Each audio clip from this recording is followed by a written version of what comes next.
Okay. So anyway, just we kind of know your background, so we know who you are, obviously.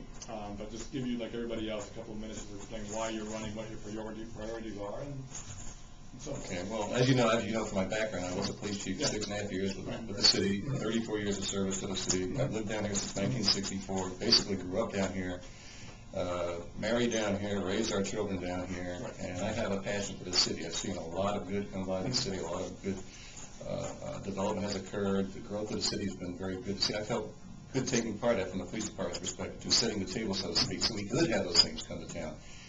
And I want to take it to the next level. I feel like we've kind of stalled in the last 3, 4, or 5 years where we have been going. There's no vision for the city, for example. Many years ago, we had a vision, best city besides in 1994. What you see downtown, a lot of what you see downtown, you see the Performing Arts Center, what you see the Arts and Science Center, what you see on the beach as far as the wall goes, and those improvements, those physical improvements. The parks bonds that came later in the 90s, those are visions and seeds planted there. We don't have a vision or a seed. The city, to me, is right now is rudderless, if you will. And that's one of the issues that I'd like to bring to the table and meet with the community through a system of Georgetsa, whatever you want to call it, with the commission, and redirect ourselves and come up with a new vision as to where we want to go. Otherwise, we don't how you can spend money, how you can direct resources, all those types of things combined. If you don't know where you're going to, I don't know how you can go ahead and do that in a vacuum. And that's one of my main concerns why I want to go ahead and run. Now, within that, I have my 4 main tenets that I want to run. I call it Bringing Back Your Voice, and I talk about citizen participation in government decisions. And that's just one aspect of it, with the issue of the vision that we want to establish. But even advisory boards, we have a lot of those, but I can tell you from working on the inside that they're looked upon with disdain. Their input is not taken seriously. And I want to get back to that and have a feedback sessions with those advisory boards and have more citizen participation in some decisions like that. The other thing I stand for is what I call collegial leadership on the commission. I think it's no secret that you've seen our commission meetings. I know Brittany's been to all the commission meetings, so she's seen them.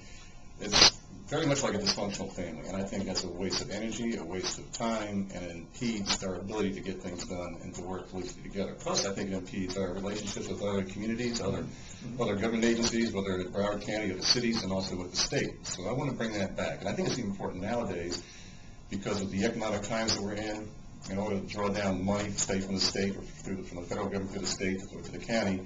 We're going to have good relationships. We're going to have an ability to get along with each other in order to get our fair share, so to speak, for the city of Fort Lauderdale. And also, I think by not setting an example, the city commission is a terrible example for the employees that work with the city. I mean, from my perspective, they should be setting an example themselves of how they expect the employees to interact with the public. And if they're not getting along and they're dysfunctional, it creates a poor example. The other thing I stand for is what I call public safety, bringing back efficient public safety without breaking the bank. When I was the police chief in 2003, we had our lowest crime rate ever since we started participating in UCR reporting in 1974. In 2007, we had our second lowest crime rate. And I did that under 2 different administrations with the police department. And I know we can go back. That crime's up now. It's up, violent crime alone is up 9%.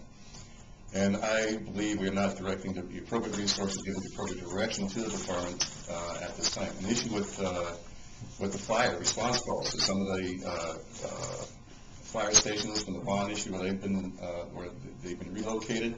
There's some issues with response times, and in particular around the area south of Executive Airport. That needs to be addressed. And like I said, the police department budget, I can speak to that one alone. I'm very familiar with that. That's been pretty static for the past 3 years, $88, $89 million.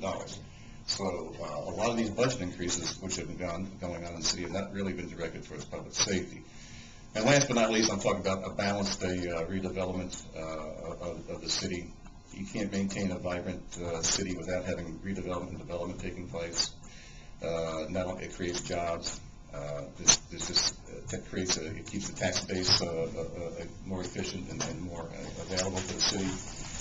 And I recognize it has to do a couple of things. So when representing neighborhoods, any redevelopment has to protect the integrity of the neighborhoods. It has to support our 2 main industries, tourism and marine industry.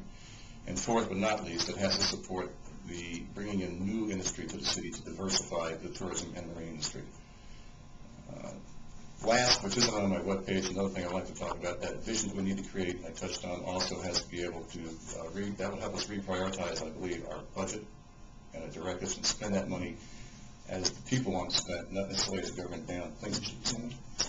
Am I right in saying that you and the city manager probably did not exchange Christmas cards in the last couple of years? I guess what I'm saying is the relationship. You're getting to the elephant in the room. Right, why not? Is the relationship repairable, or? I think so. I mean, I'll say it this way. The city manager works for the city commission, obviously, and the city manager takes direction from the commission.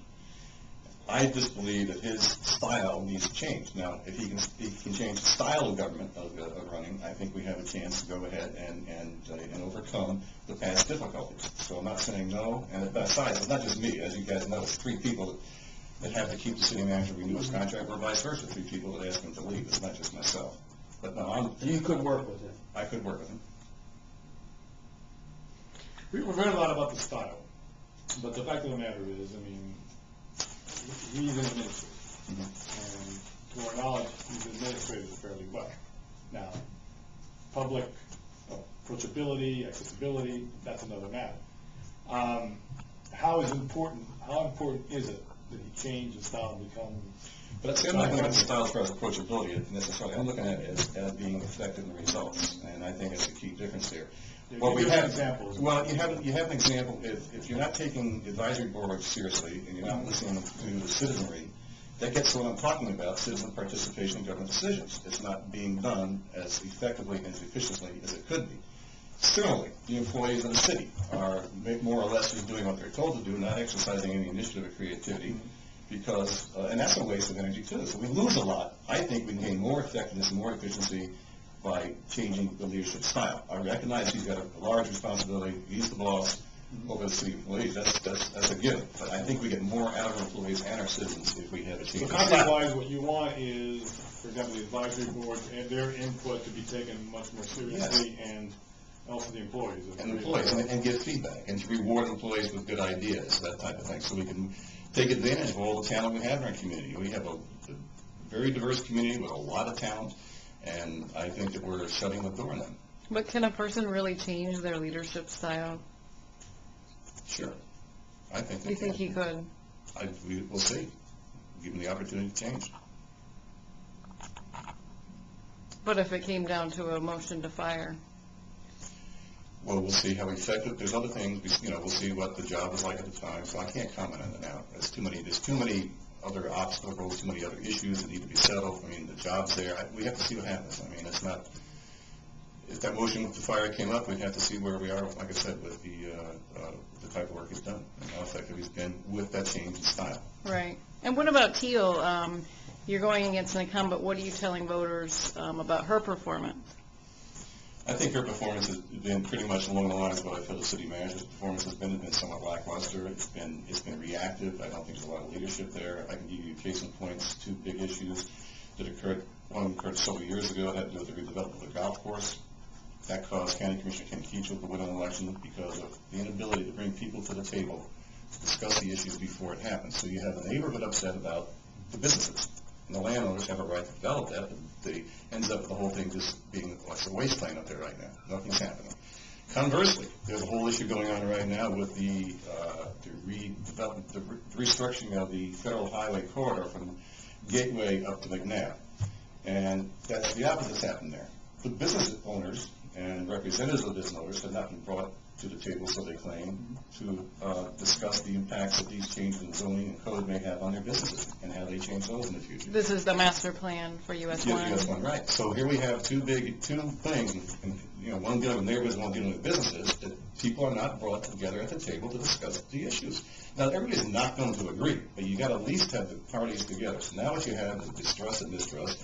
Certain times you get litigation, which slows things down too. So this just creates, without bringing people and getting people involved in the very get-go of these issues, we have overcome a lot more obstacles than we should.